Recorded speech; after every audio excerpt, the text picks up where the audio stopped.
موږ ټول یو افغان یو. من افغان نیستم.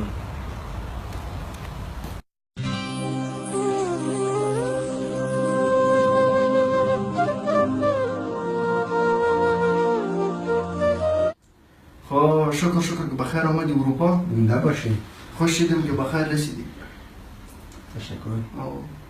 یک اندیوال ما بودم تا 3 ماه پیش رفته بود افغانستان. یعنی 3 روز میشه که آمده. باش که زنگش بزنیم که بیا چند دقیقه گپ بزن زنگ بزن که بیا.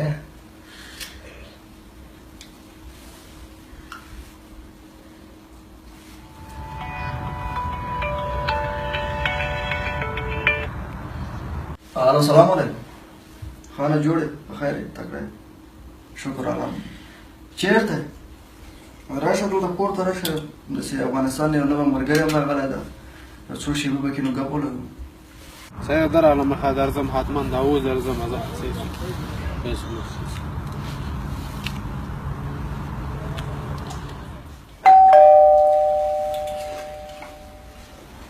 راغی ما ته کریم ملګری. سلام علیکم. بخیر بخیر. بخیر. سلامتی ده. راځه راځه. دا ملګری.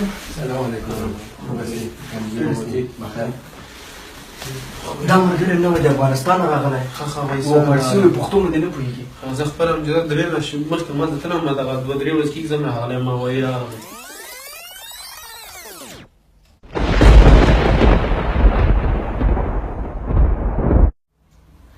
د افغان نه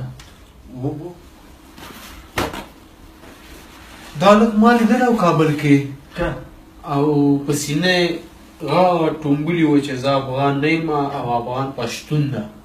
دا لږ ما لیدلی و. که یاد دې سي یو 3 میاشتې څه کم 3 میاشتې مخکې ته ما په کابل کې لیدلی وې او په سینه دې ټومبلي چې زه افغان نه یم افغان پښتون ده. یاد دې سي؟ والا به یادم آمد خو چی یک کلیپ و یک خدیجه کسی احساس که تا ته خلک خپل قوم نوم اخلي که نه د افغانستان نوم درته اخلي چې افغان یې. نه والا اینجا کلمو به یک نوم یو نوم یې یادوي که نه یک نوم ما را یاد میکنه کلمو یک افغانستانی تاجر پشتون تاجر ازبک پشایی هزاره ترکمن ټول یو افغان یو. ولش یک افغان است. ټول یو افغان دی. اروپا کې موږ تاسو د بل په نوم نه یادېږو ټولو ته یو افغان ویل کېږي. یک افغان است. دا غټ اشتباه کړی چې زه افغان نه یم ځکه تا ته خپل قوم نوم نه اخلي یو افغان دی په اروپا کې یو افغان دی. وقتی که ما که ما در اروپا میم بر ما دستنام نشته نمیکنه که تو تاجیک هستی پشتون هستی هزاره هستی بر ما نشته میکنه یک افغان است. بیشک تاسو دلته یو نوم تاسو ټول په یو افغان یادېږو. باید یو افغانستان جوړ کړو یو یې کړو. باید ما شما افغانستان رو بسازیم نه که بگه ما تاجیک هستم ما پشتون هستم.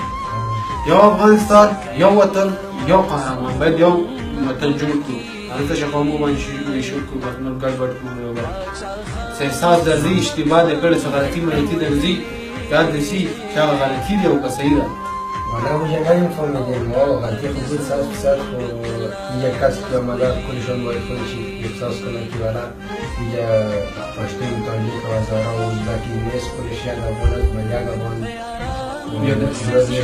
یو افغان یو افغان زنده باد افغان.